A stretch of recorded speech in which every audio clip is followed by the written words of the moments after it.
Mai mult decât o senzație, au fost evident în primele două sesiuni multe teme, multe abordări, unele dintre ele foarte, foarte aplicate. Mă aștept ca același lucru să avem și în această ultimă parte, pe care, așa cum ați văzut din agenda, o dedicăm cu precădere noilor modele de business pe care tehnologiile de stocare în baterii le fac posibile.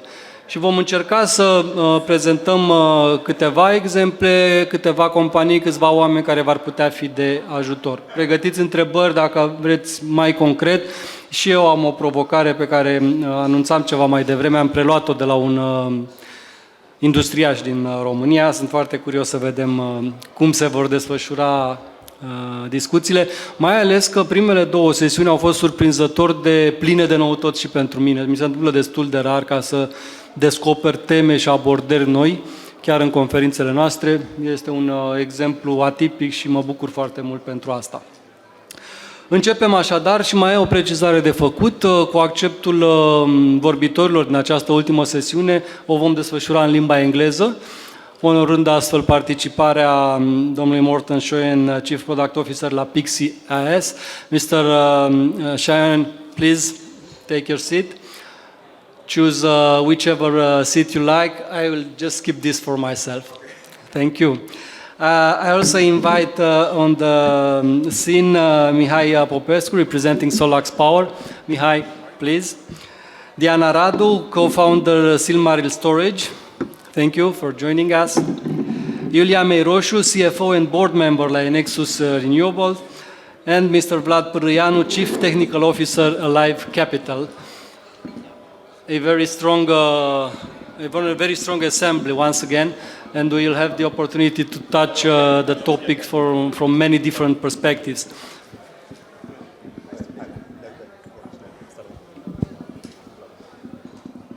Ladies, gentlemen, thank you very much for being here. We will have maybe a little bit more than 1 hour for our conversation, and two set of slides prepared beforehand. I will start this panel with the representative of Pixi. From what I know, a producer of batteries. Is that correct? And also with strong knowledge and expertise in installing power storage capacities. A present not very familiar yet in Romania, so I'm looking forward to hear you, please. Okay. Thank you very much, and apologies for being the difficult one, so making that this whole session will be in English, but I understand that's okay. So now it's up and running here. So, having this opportunity and only the given 7 minutes, I should spend more time bragging about the company, actually, but I was thinking perhaps also focusing a bit more on how you can really utilize the systems and make money, have a good return on investment is as interesting as Pixi, I would think. So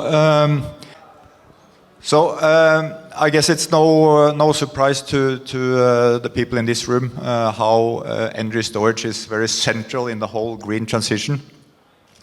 With enabling a better utilization of new renewables, providing or supporting system stability, and also especially then for distributed energy storage, how we can utilize the existing grid infrastructure in a better way. And this has been very much the foundation or the reason for Pixi's success. We've had a tremendous growth over the last couple of years, and last year we were actually awarded by Deloitte the fastest growing tech company in Norway, number 3 in the Nordics and 9 in Europe, which we are quite proud about. And I think it also tells a story about the future of energy storage as well. I mean, we see a tremendous growth. Our growth has also been a lot awarded to the fact that our systems are extremely modular and scalable. Our main building block is what we call a Pixi box, which is a 3.3 kilowatt single phase inverter. Actually, it can be different products as well, depending on the software we activate in it. So that we use in a lot of different system variants, and in our systems we allocate a number of spots for this, depending on how much power we need. And then we use different types of batteries. We are not a battery manufacturer, as you stated. We are actually providing the complete solutions, and we source batteries depending on the application and market. We use different chemistries, different manufacturers, so depending on the market and application, as stated. And we also have dialogues with even local battery manufacturers here in Romania. And then we also have our own EMS within the system. It's kind of a light energy management system that does everything inside our system and also talk to the outside world. So a cabinet like this has a certain capacity in terms of power and energy, and you can scale it up inside the cabinet, and you can add more and more systems next to each other. And then we typically then provide support equipment on the AC side or feedback energy to the grid.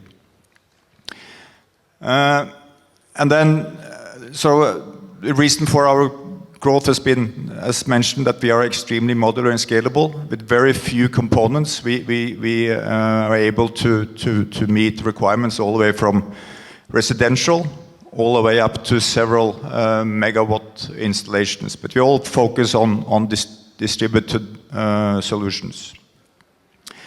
Targeting the frequency markets, CNI markets, various applications there, support of EV charging, and a lot more. I mean, DSOs, for example, is also a very important market for us.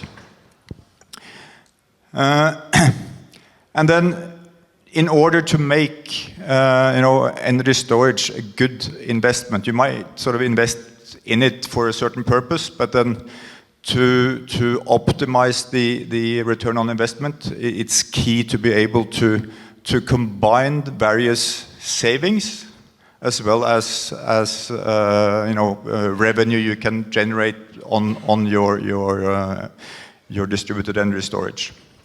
And that's, in the field we are extremely strong, have a lot of experience, and working with our customers to optimize this and make sure that we are able to combine the various savings and revenues. Of course, we are not able to combine all of these, but depending on the market, depending on the application, there is a great potential in combining these.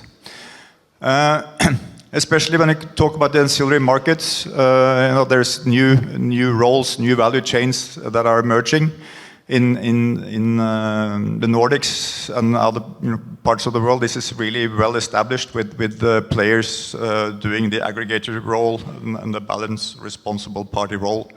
And as I've been talking to people here in Romania, it's also obvious that these are being established as we speak. And this is all about being able to aggregate distributed assets up into virtual power plants or larger amount of power and energy, so that we're able to participate in the energy markets. Then looking a bit more into the details here, we have done an analysis to look at how we believe that the return on investment can be for energy storage here in Romania. And there are other services as well that you could add on to this list, but these are the main ones that we are focused on now. And then the day ahead intraday market is sort of provides a good potential for energy storage. FCR, or primary frequency reserves, have been an extremely lucrative market in the Nordics. For example, in Sweden, we have seen payback within less than 2 years, only based on FCR. That's not a market here at the moment, but I believe it's been stated here before that during this event that there will be an FCR market, although perhaps not a huge volume, but that it will be an FCR market coming here as well. So perhaps we can add a green plus or two on that as well in the near future. The AFRR, or the secondary frequency regulation reserve, is definitely a very interesting market, or interesting service that generates a lot of revenue. And a bit slower service with the MFRR is a nice add-on, although not so big. Then the day-ahead market is, or intraday, has definitely been a dramatic change over a short time here, from sort of within half a year, going from basically nothing to a substantial revenue potential. And that's all, about the difference being bigger and bigger from the lowest to the highest price during the day.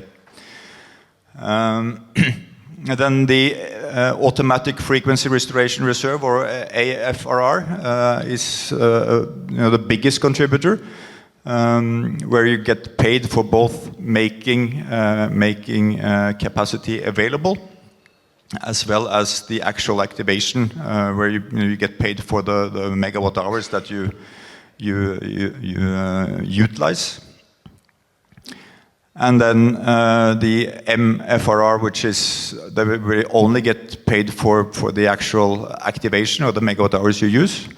So it's not such a big contributor, but also a nice add-on in the business case. And looking at those different potential revenues or savings. And then taking also into account all the various costs you will have on a BESS, including site operation, what the aggregators and BRPs take. They need a piece of their cake, of the total cake, to run their business. And taking all that into account, we actually see, based on today's pricing, a payback time in 4 years or thereabouts. So with that, we definitely see that the market here in Romania is promising, and we are really looking forward to see what this market will bring in the near future. Thank you. Thank you, Mr. for your presentation, and I am looking forward to discuss a little bit more. I will now give the floor to Mihai Popescu, who also has a prepared presentation, but I just want to say a few words about that idea that I ended the last session with. And this is a challenge I propose to all of you. I had last week a conversation with a gentleman who is energy manager for a large industrial company in Romania, who already invested in PV panels, energy management systems, and some storage. And he told me that he is looking now for a provider of a battery system capable to offer 4 megawatts hour instantaneous power for the situation when the grid is down, because it happens apparently quite frequently. And this is the challenge for you. If you think that this is possible, that if there is any possibility to offer this kind of service, my as a non-professional opinion is that it's kind of difficult having such a huge power as a backup solution for a plant. But any of you, when you feel comfortable, maybe say a few words. I don't know, is this something that you saw already? We have not solved it already, no, but it could definitely be looked into, and combining different resources. I think it's doable. It's a big plan, yeah. It's possible that the gentleman not seeing exactly the solution for his problem. Maybe a large battery is not the solution, but I think that it's worth your consideration to think something about. Thank you. I will now give the floor to Mihai for his presentation. Representative of Solax Power, please. Hello, thank you for the invitation, and I have a big pleasure to be on the stage again discussing about products. Today I am here to represent Solax Power, which was founded in 2012. They were the first company at the moment who introduced a on-grid and hybrid inverter. That was the first time in 2012 when somebody put it on the market, such a product. Company, it was structured and it was focused till last year mostly on residential solutions. Now we are focusing more on C&I solutions, and you will see in the future slides some presentation about a new product that we have. And also at the moment we are focusing on Romania market to provide more and more solution for residentials, because as you know, these days, actually tomorrow, it's the starting of the new government financing Casa Verde program. And we are having a very efficient and a very good solution for this kind of installments. Here you can see the advantages of our residential inverter. We are using only high voltage solution for European market. Here you can see that high voltage, as you know, it's more efficient than other low voltages solution. We are offering from the production, from the development to the end customer services. Here in Romania we are present with our distributor who is Photonia Shine Retention. They are the whole distributor in Romania for us. You can see that we are having products from monophase to three-phase, the three-phase solution with a very comprehensive product range. Our products can develop, you can see that as you mentioned in your question at the beginning, yes, we can provide. I think that we can offer a solution for that 4 megawatts hour, but not at the moment. We are developing the new storage solution, and I think those will be capable. It is a good team, and for the next, I promise you, for the next meeting that we are going to have, we will come with an answer for that, with a solution for your customer. You should... More like a friend, but it's okay. Okay. But first we have to interrogate him a bit, because I want to understand better what he wants. Our solution can work in parallel. We are providing the unbalanced phases output, which is helping a lot in Romanian grids where the network it's not it doesn't have such a stability, because we can limit the output power in order not to put more how to say, to put more, to put more pressure onto the grid. For this, what I have in those slides, the capacity stored can be from 5.8 kilowatts to up to 46 kilowatts hour for an inverter, for a three-phase inverter, let's say. We have real-time monitoring. With the new devices that we are selling now on the market, we can see the refresh rate of 10 seconds per each device. This is the cloud where we can see all the information, and we can also control. And we are having a highly protective capacity of batteries and inverters. This is the full range of residential products we are having from hybrid inverters sold as one solution to the all-in-one solution, as you can see in the middle. The one in the left, it's the old one, and the newer one that it's just launched, it's IES called. And also now, because I told you from last year, Solax it's much interested in C&I solutions.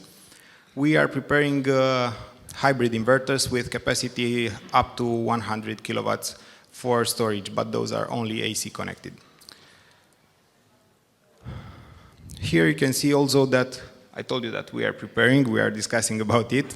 We are going to have storage containers with capacity from 1 to 5 megawatts hour stored in our capacities. The star product of this year, it's ILEO, which is a hybrid inverter combined with a storage cabinet, which can provide up to 200 kilowatts hour and can be connected 10 units maximum in parallel. This is the best solution for small installments, for C&I, let's say for factories, for storages, for this kind of utilization. Also, we are having this AC coupled solution. Both of them are cooled with air. And you can see now the inside of our cabinets. Both of them are having 4-level fire protections. Some of them are software and some of them are hardware. And here we are having the key features and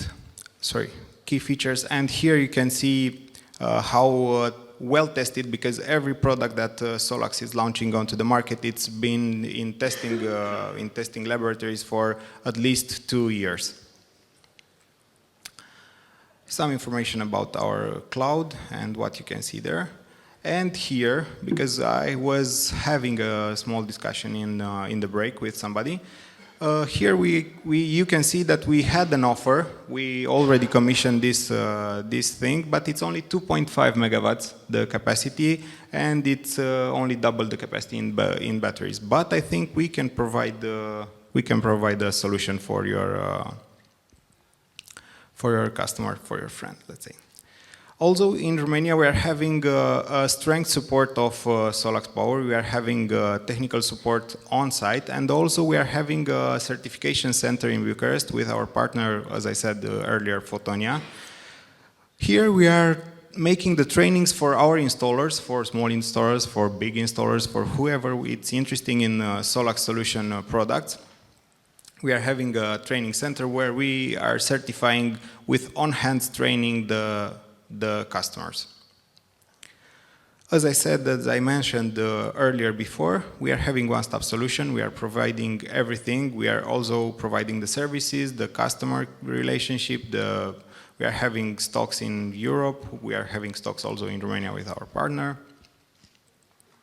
And here I will like to show you some case studies from Romania.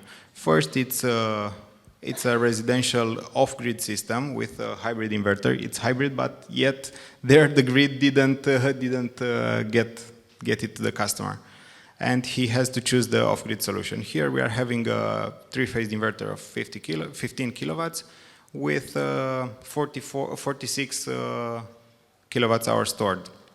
That's one, and the second one, it's first project that it was launched in Brazil with an ILEO. With this, I would like you to show the new batteries for residential. It's the last product that Solax launched. We are having here batteries of 5 kilowatts, capable of working in harsh environment from minus 30 degrees to 55. And here we are having just a little video about our new product that it was launched. We can install up to 13 batteries on one BMS module. So with this kind of batteries, we can have on a hybrid inverter up to 400 kilowatts with more than 6,000 life cycles per batteries.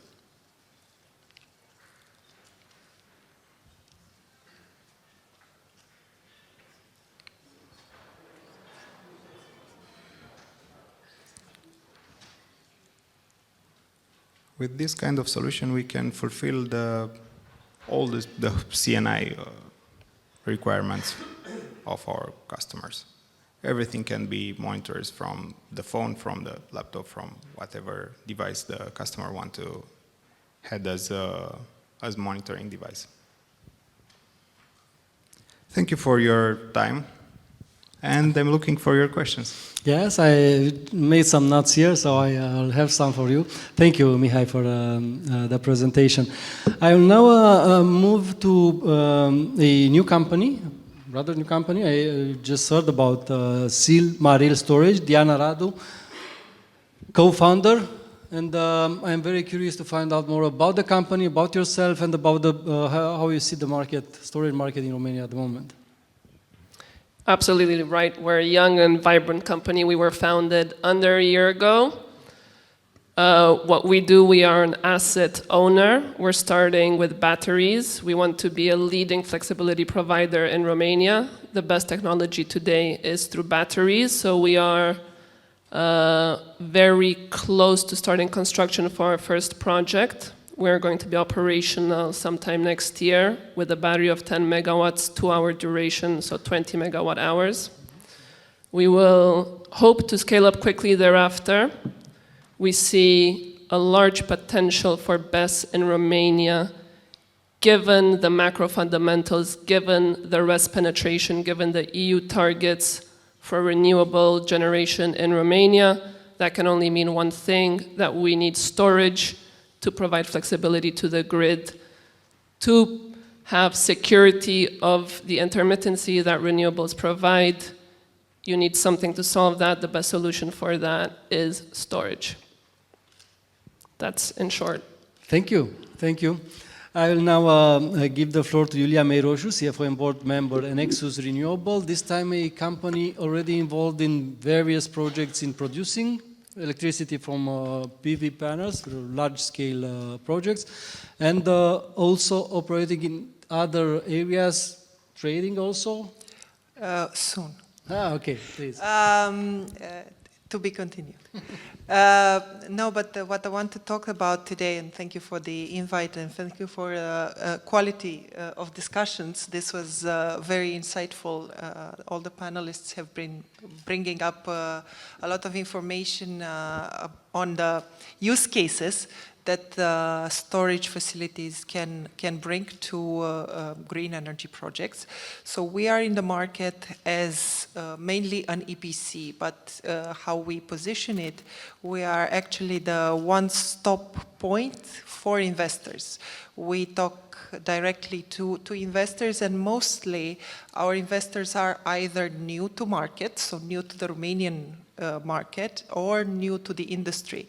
We're talking about big industrial groups in other that are focused on other areas, which want, as a part of their diversification schedule or strategy, they want to invest in large scale, let's say, parks.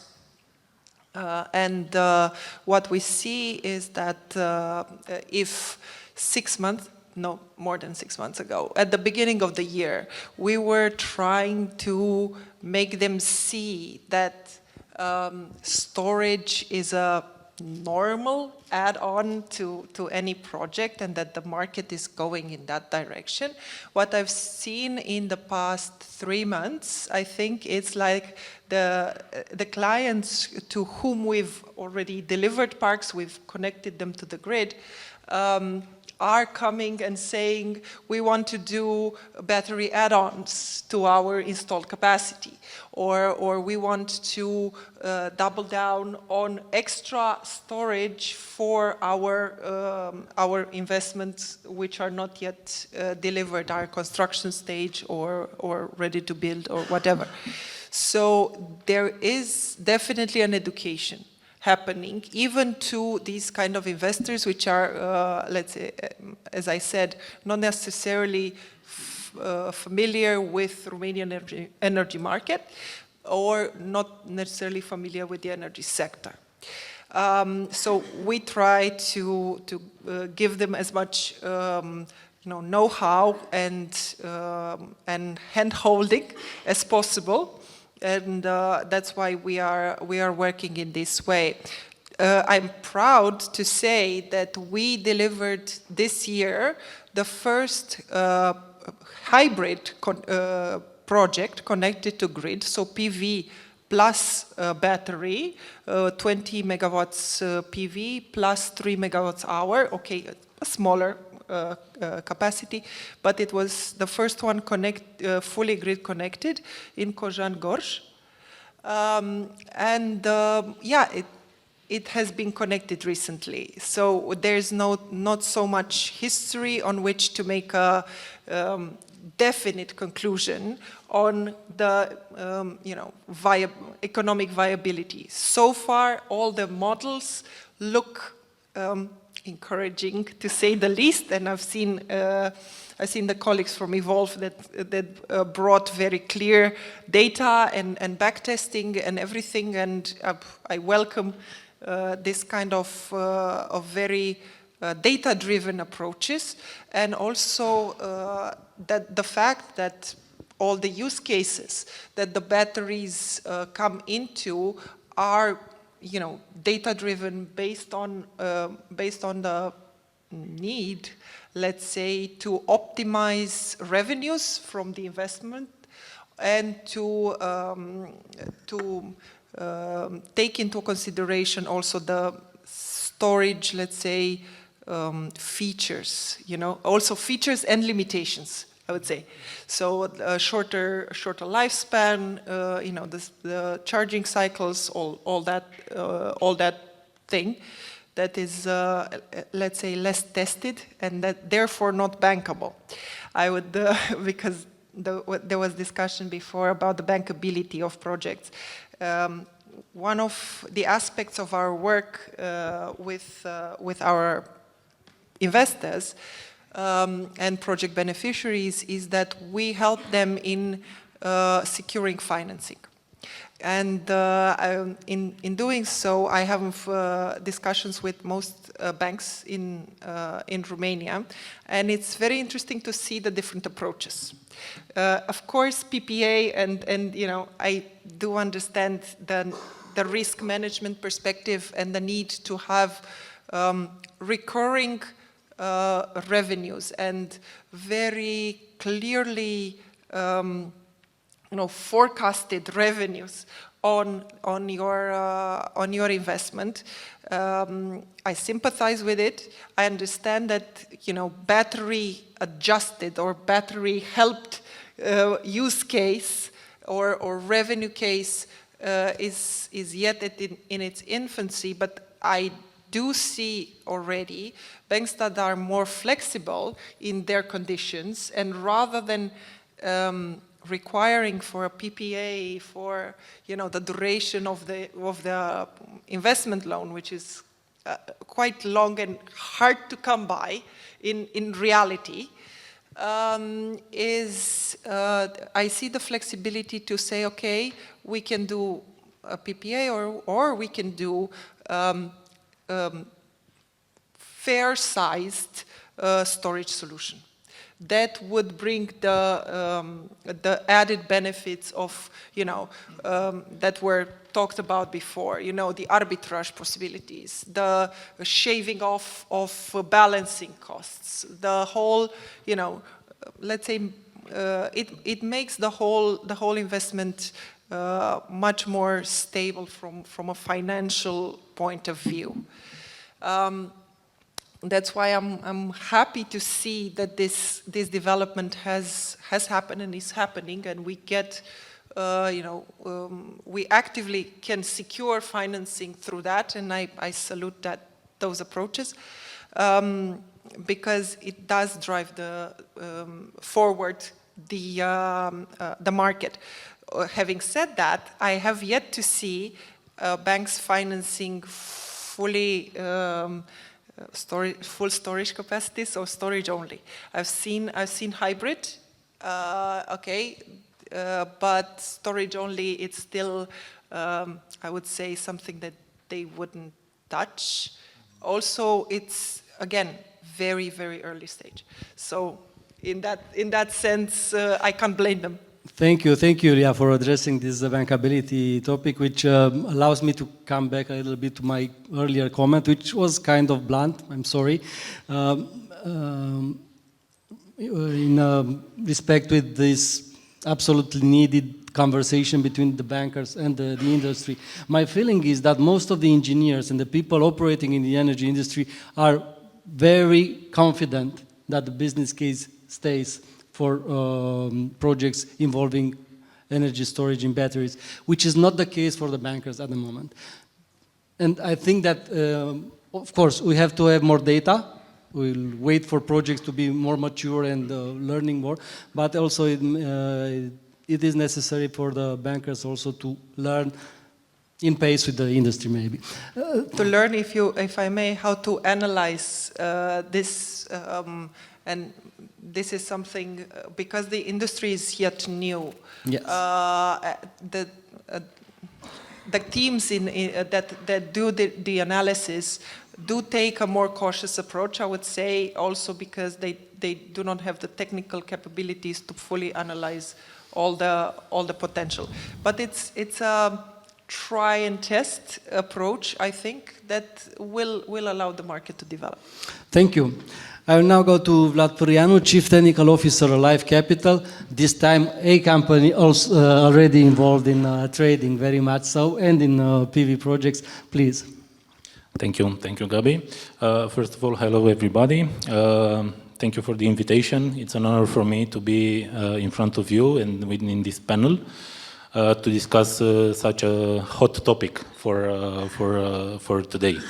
I'm honored to be part of a Life Capital team, and I'm proud to present some few data and important data about the company. It was established in 2013 by the founder and the current CEO, Mr. Giacomo Billi, that has the roots in his passion for asset management and renewable energy sources. So at first, the company offered asset management services for the producers of renewable energy sources, mainly from the first wave of development in the Romanian renewable energy. Because of our passion for renewable energy that we believe in, and we are looking forward for a green future, we believe in sustainability and development, green development. We have evolved, and the company each year started to offer more services to the clients. So from 2017, we are also a supplier and a trader of energy.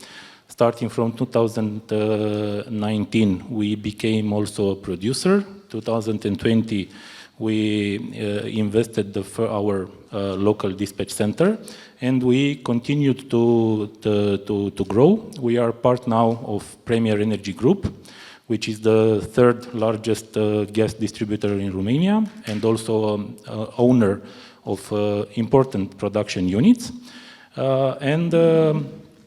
We are now owning within the group more than 250 megawatt installed capacity, mostly in PV and wind projects. So our services starts with asset management. We do provide forecast, full take of energy. We provide PPA, we provide trading on behalf of our clients, we provide dispatching services, and we also assure operation and maintenance. In terms of numbers, because I just mentioned the approximately 250 megawatt in production, we have under different services that we provide in a Life Capital close to 900 megawatts. We have in the dispatch center, for example, close to 450 megawatts. And within the aggregation unit, because it's one of the key elements for this discussion, we have close to 570 megawatt hour, if I'm correct. So because we provide such type of services, we understand somehow the market in its system, in the overall system as a holistic approach. So we too are dealing also from the trading point of view or for the producing point of view with unbalancing, with the difficulties to make a proper forecast. We try to balance to use intraday, to use also the units that we have in our portfolio. And of course, we are facing challenges and difficulties that we are keen to take on. Therefore, we also consider that BESS systems are one solution that could help us to provide better services for our clients. For example, for all our projects that are now under construction, for our project as a producer, not for our clients, we use for all of them a BESS system, different capacities, and we are also developing and hoping to have at next year, beginning of the next year, also our first operational BESS system that will help us, let's say, optimize our services that we render to our clients. The idea is that we have, because one of the topic of this panel is to discuss opportunities and how we can help the other producers. We have started to optimize our internal software and our platform to be able to take the BESS system and to accommodate this type of units. Together with the SCADA system that we have in the dispatch center, that all our clients are integrated. So we are able to have a complete approach and a holistic approach, as I mentioned, for all clients that are having the BESS system. We are hope to have the first operational BESS system in this quarter, end of 2024. So we are continuously trying to improve our services, to provide and to be able to give support to all the, let's say, investors that are looking to have BESS system project and to have them operating. Now, one short leap in the history, if I may, just to give you a feedback from what I have learned in the university, because even from the first panel, somebody mentioned the experience from the university, I myself being also a professor in the Polytechnic University. This is related with the 60s or the 70s. Back then, we had the industrial consumption, we have a different development in the country, and we had mostly thermal power plants, the beginning of the nuclear, and of course hydro. And you would say, yes, all of them are very predictable, all of them are very reliable, dependable, and adjustable. Yes, with a short mentioning that at that moment, one of the key figures that developed the large hydro system in Romania, Professor Dorin Pavel, was asked at the committee and the government level while establishing and developing all the large hydro project, was asked, yes, but you are speaking of thousands of megawatts that you are looking to develop in large projects. Does Romania have enough water for this? And his answer was, yes, Romania has a lot of water, but with one problem. It has too much water when it's not needed, and very few water when it's needed. So therefore, the balancing and the adjustment of needs of energy was even back then, yeah, but on a larger scale and a different type of demands. Now, we are looking and we are facing a system which has a lot of renewable, which is intermittent source. We know that this is the future, and we have to adjust to it and we have to adopt it. We have solutions, yes, we have. The BESS system, it's one of the best solutions that could balance this type of sources, of intermittent sources, on an hourly basis, not, or let's say mostly daily basis. Speaking of large hydro, the balancing was done monthly or let's say yearly, weekly, and so on. But the BESS system, it's one of the best technologies. And luckily, we have a lot of producers, a lot of manufacturers that are offering to the market very competitive products.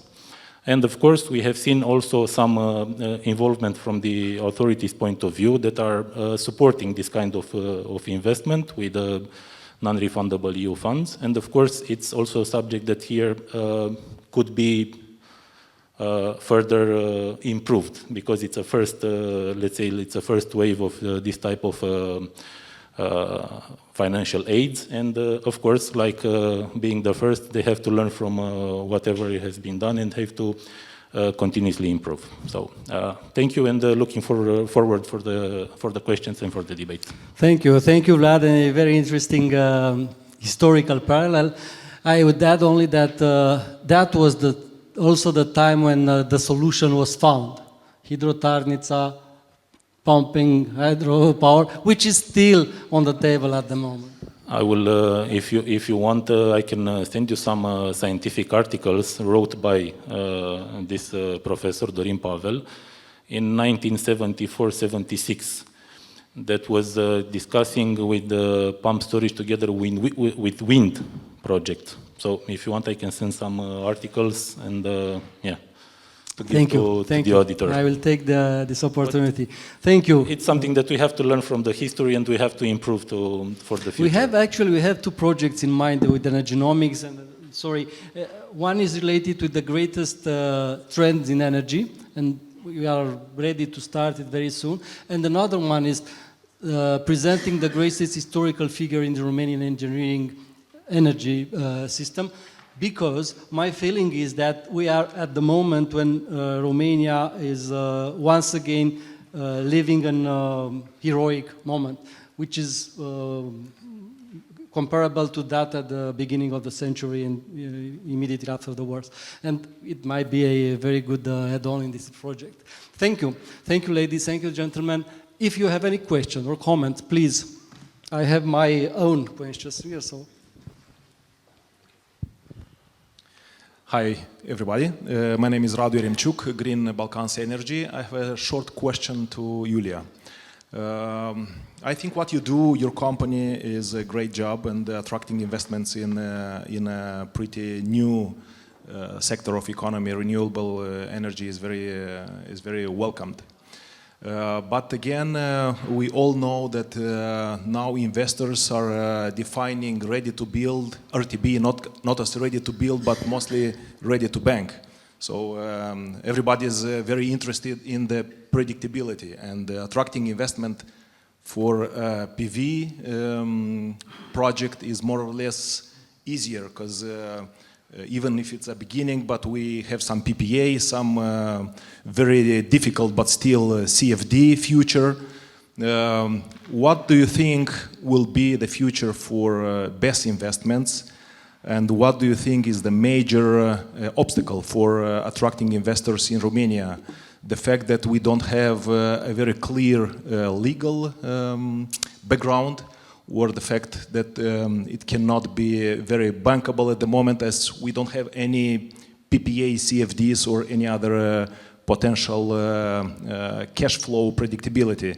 And of course, knowing that a very huge boom is coming, the artificial intelligence that will use a lot of energy in the near future, definitely the future is green in Romania, and what you do is very important. But again, what is the major problem you face attracting investors in this field in Romania? Thank you. Thank you for the question. Well, it's to address it directly, I'd say it's a bit of both.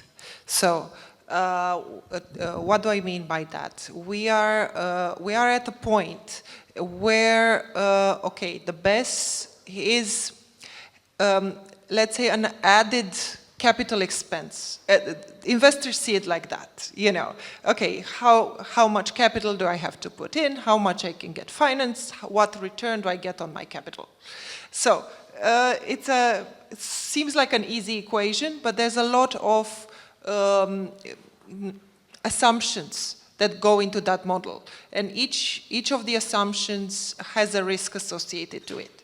So I would say like this: yes, for solar, so for hybrid solar and storage solution, the use case is easier to understand, easier to grasp, easier to let's say make a use case that is definitely bankable. And the added capital expense is recovered from the revenues of the entire project, so of the hybrid mixed project. Even in the case that, you know, the BESS capabilities have these added costs, they need to be replaced sooner.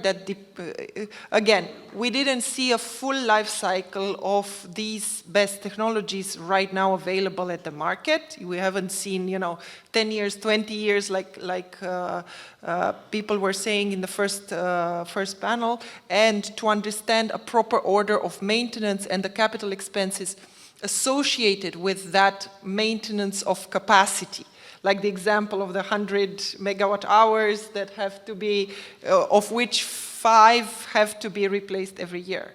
So, you know, I don't know somebody who does that now. So we don't have that. We have just calculations.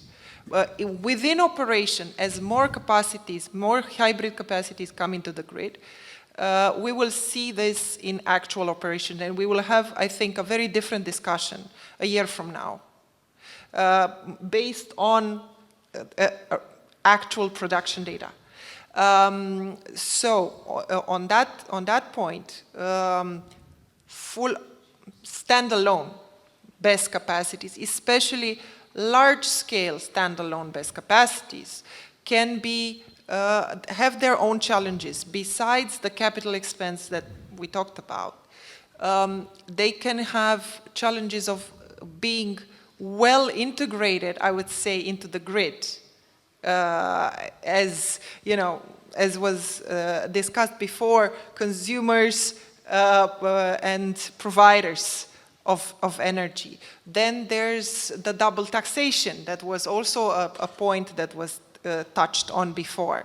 So this is why, and in this case, I agree with the gentleman from UniCredit that says, well, BESS standalone hasn't been proven yet. And that this is what it keeps the investors back. What we've seen, and this is what the gentleman from Alive also said, I've seen aggregators, and I'm seeing big investors that already have capacity or that are developed, that have the not only the know-how, the financial capability, the whole, you know, all the necessary ingredients to come and develop standalone BESS capacities to augment and you know, bring to the next level the utilization of their existing capacities. I've seen this use case, again, makes sense to me. But as a new investor coming into and having, you know, investing in a standalone pure BESS capacity, there's a lot of risk. Or you have to hedge that risk, to have to put it in an, you know, aggregator, you know, to bring it, you know, together in an aggregation unit, to bring it as, you know, as system services available capacity, whatever, to make it work, let's say. Thank you. Thank you, Iulia. You mentioned 3 kinds of business case, no? Hybrid projects, standalone, and aggregation. Any challenges from the speakers here on any that Iulia mentioned? Or many add-on? No? Please. I could add one. Have one that you already been answered actually. But just a question: how would you look upon getting a more distributed, sort of aggregated group of BESS financed? How would you see that I haven't achievable? seen that. You have seen that. The short answer: I haven't seen that yet in practice. I think it might make sense, but I haven't seen the use case, the you know, the business model for that, and you know, the discussions that I've been having with finance people, banks especially. But you know, I think that's also something to discuss about. How to finance your projects outside of pure equity and banking. And I've seen precious little different types of capital that come in and invest. And this might be a challenge let's for come next back time. to this topic. But if we have to stay on this idea Yeah. with aggregation, or if you want to add something, please. If you want to add something on this idea No, of it's just, aggregated, I mean, it's just a question. in our view, you know, the closer you are to the consumer, the more value BESS will provide. So that's why I'm, asking, They do make sense on paper. I think we have to see them. I think with the advent of storage with prosumers, residential, let's say, we might see this happening. And then we will have more data to base a decision on. Now it's pure speculation and... Where this might come from, the first project like that, maybe from the companies in Rome Capital Group, maybe from Olive. Do you have something in your mind? Because you are already operating in the trading area and you are in the position to put together equipment and the knowledge and software and clients. Is there, this is something interesting to you, or you have other types of business models in mind? Yes, basically the business model, it's very interesting to us. Of course, we are looking at larger projects, larger scales, not for residential or for small communities, let's say, or for prosumers, because here we enter into some other technical issues, not only the balancing, but also the balancing of each phase, the problems that the distribution has. They were mentioning before the need for the transportation, whatever they charge the cars and so on. So it's a little bit more in details for small producers or households. But I can confirm also that from the business model, it's very difficult to convince the banks. It's something that it's new. We also have discussed with the banks, and before the three elements that you mentioned, we brought to the table also the aggregation part, that we as Alive Capital would have another streaming line, let's say, for income in terms of BESS. So this will help the business model compared to a standalone project, because we can show the track record in terms of the forecast, the balancing, the energy production, the supply, and so on. So even with this element, it's very difficult to make at this moment a profitable business case for the BESS. Yeah. I think that maybe a better approach would be to focus on mid-sized industrial companies, where to engage in some PPA, bilateral contracts on long term, and providing them with quality energy for their needs, and then come to the bank and discuss something. But if any questions, please, just... Yeah, this is Ovidio from Sunwire.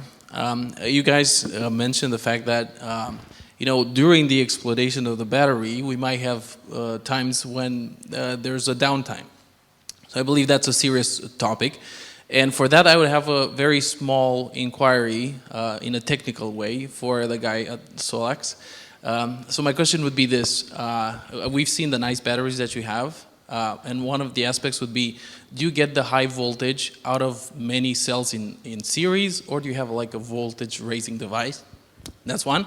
And the other one, would you have an active cell balancing device included? Okay, thanks. The batteries, yes, they are getting high voltage through connecting more battery cells in series, as you said. And for that part, I think the question is better to go on the technical, from you to our technical support here in Romania. And yes, we have some management, and the batteries are not switching from the life cycles. I mean, what I meant here is the packs are separately, and we are discharging and charging them in order to reach that 6,000 more cycles per life. I hope that I answered quite good to your question. It's okay. Thank you. I'll now move to you once again, because everybody said we are at the beginning of a learning curve in terms of batteries. So tell us a little bit more about Pixie experience. I think that it might be a little bit longer than we know, and maybe tell us a little bit more about how the batteries in your systems behave after some years of usage. Earlier, I don't know if you heard about this comment about the risk with heating of the batteries during the utilization and different solutions to prevent them losing performances because of heat. Please, a couple of words about this. Yeah, no, we've been we are also a relatively young company. We were established back in 2018, but we've had systems out in the field now for some 4 or 5 years, and I'm an active electric vehicle driver myself as well, and I've been through a couple of them. And we see the same in the systems as you do with electric vehicles, that the rest capacity in the batteries is actually remaining higher than you would expect, and you see very little degradation of the systems up until now. And we use them, some we use extremely tough. One of the biggest markets for us is supporting EV charging. You might know that Norway is the country in the world with by far highest penetration of electric vehicles, and we're using a lot of BESS to support fast charging in locations where they otherwise would not be able to. And the batteries are being discharged constantly. And of course we have thermal management, both within the batteries themselves, we have in the systems, so that whenever we see temperatures rising, then we derate the systems, and that is Thank you for your input. Please, any other questions or comment from your side? Please. Hello everyone, Mihaela Coroiu from Energobit. It's just a comment, because you said questions or comments. So I'm thinking, and recently I started exploring the idea to create a model to finance energy storage using the best practices from energy efficiency financing. Because energy storage systems are systems that are helping to save energy for some missing energy when the generation is too high for the consumptions, or maybe saving some costs with balancing the system, for example. Why not looking together with the financiers, why not looking to the best practices in energy efficiency and consider that energy storage could be financed this way? Thank you. Thank you for your input, and it's a food for thought. Any other comments or questions? I will then ask Julia to tell us a little bit more, maybe just to entice a little bit about what different kinds of financing do you have in mind, except equity and banking? Okay. I suppose public money too. Public support is an important topic. And it has been seen working, especially, the advent of Casa Verde prosumers was amazing. In the past 3 years, we've seen, I think now it's on the verge of 2 gigawatts. Yeah, that's what the officials say. Installed capacity. It's amazing. I would call that a success. Also, yeah, it comes from the ideas of energy efficiency, of reducing costs, and so on and so forth. And I think with the new, support schemes for storage, this will definitely encourage, people to use themselves storage, and then, it's educating the curve. So that is a definite point. Of course, the support schemes for storage itself, for let's say, bigger capacities, industrial grade, investment grade, are important, especially because this support from traditional financing channels is less so. So, but in the end, this kind of subsidies and incentives do help in starting the market off. But if a market will be constantly supported, then it loses the need to stand on sound business feet, so to speak, on sound business principles. Because, if you do an investment being subsidized 50% from your capex, then you don't need to be so profitable anymore. Because, you'll get it anyway. So it's not an incentive for economic performance. I will also add another point, and that is we have this rather nasty experience with the support for prosumers during the last years. And I said nasty because, yes, 2 gigawatts, it's very important and extraordinary, but without externalities.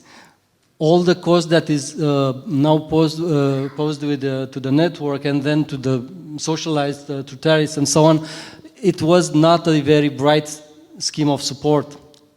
But for storage, I think that we have no risk in this respect. Any new capacity comes with extra benefits for the grid and for the system. It comes to correct, I think, what they haven't thought of before or something. I don't know if somebody thought about it or not, but it wasn't there. But now they're coming, I would say, to correct some effects that they've seen happen. Okay, we all wish that, regulators, legislators would foresee these effects, look at more advanced economies, look at more advanced use cases. We are talking now about, microgrids and, the next level communities of energy and things like that. But in this respect, it's good to look at the people who have more experience than we have. But to come back to your original question about financing, okay, I'd like to see more debt financing here, which is not coming from banking sources. But? Funds, mezzanine funds that have the willingness and the risk model, which is superior to banks, which to come and finance projects, not their own projects. I've seen funds do that. I've seen funds to invest their own projects on their own equity and so on and so forth, and big capacities, and that's lovely. But, to see other types of financing that are add-on, it's a little bit, I don't want to say venture capital because that's not the same level of risk. I would say this is less risky. We should dig a little bit more into that because I can't see, I cannot put two names on the table. You don't.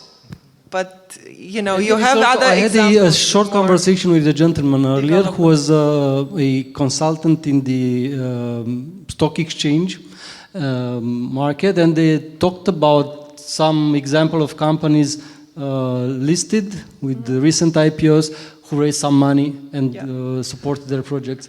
I will now give the floor to Diana. Please, you want to add something? I just, on the point of financing, just to play devil's advocate for a second on the bankability of best projects.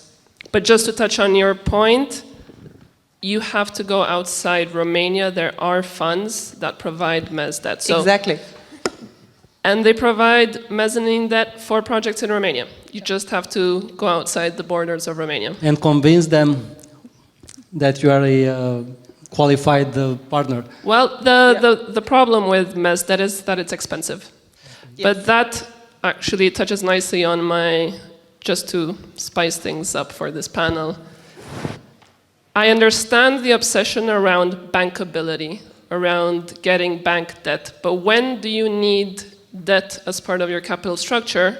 It's typically to increase your equity return of the equity you are investing yourself. Now, as the gentleman from Pixie was saying, today the payback period for a BESS investment is 4 years. Now that is unheard of in the infra industry. That means you do not need any debt capital. That means if you're strictly looking at it as an investor, but with a relatively higher risk appetite in the absence of long-term contracted revenues, but if you're taking a snapshot of the market today, your payback period is exceptional. There is no other infra opportunity in Romania, or dare I say probably anywhere in Europe, and across the infrastructure industry that offers these payback periods. So, again, I'm only saying it to spice things up, but the obsession around bankability is slightly skewed. It's coming, in my humble opinion, from investors that are used to investing in PV. Now, the returns that you get from a PV require you to get a very large proportion of debt to make your equity returns work. Now, that is simply not the case for BESS. And I would also add that something in my mind was quite near your ideas. When 80% of the members of ERVEA are already investing and working on a battery storage project, when 90% of the photovoltaic association members action in the same direction, it seems that it's all good with numbers. Yes. I can confirm Any that. other thoughts, please? The only other thought is the numbers look good today, but you don't make an investment in a long-term asset that has a lifespan of 15 years plus based on numbers today, and therefore the higher risk that you why are you have to taking. secure an off-taker, even a small one, but or enter into a form of aggregation in some form or another. Okay. Please, if any other question, we are nearing the closing of today's conference. If not, a last call to my distinguished colleagues here. Any thoughts for closing this session? Please. Just a final point. Everybody talks about revenue stacking in BESS in Romania. Everybody talks about bankability in Romania, but from my perspective, as an investor myself, and speaking with a lot of foreign investors, and to your point, a lot of foreign funds, one of the key points about Romania, what you need when it comes to BESS investment, which again, in the absence of contracted revenues that give you security over the next 10 years plus, what you need is regulatory stability. You cannot have, for example, ANRE coming in over the summer saying they will put a price cap on the balancing market. You need regulatory stability in the absence of long-term private contracts. And you can't have regulatory stability. And that's why you need to convince a bank to support your project, maybe, isn't it? Okay, thank you. Thank you very much for your presence and for your contribution. It was a very, very dense conference today, many new ideas. Thank you very much to you in the audience and for the speakers throughout the day. I would close with one idea I think that was transparent in all the conversations today, and that would be the future is for the bravest. It is a short period of time when storage projects look very nice and they have to be implemented rather sooner than later in order to give the payback we expect now. So that would be all for today. Thank you very much. We have the opportunity to chat a little bit more. Thank you all. all the partners today, my colleagues, the technical team, thank you very much. See you soon.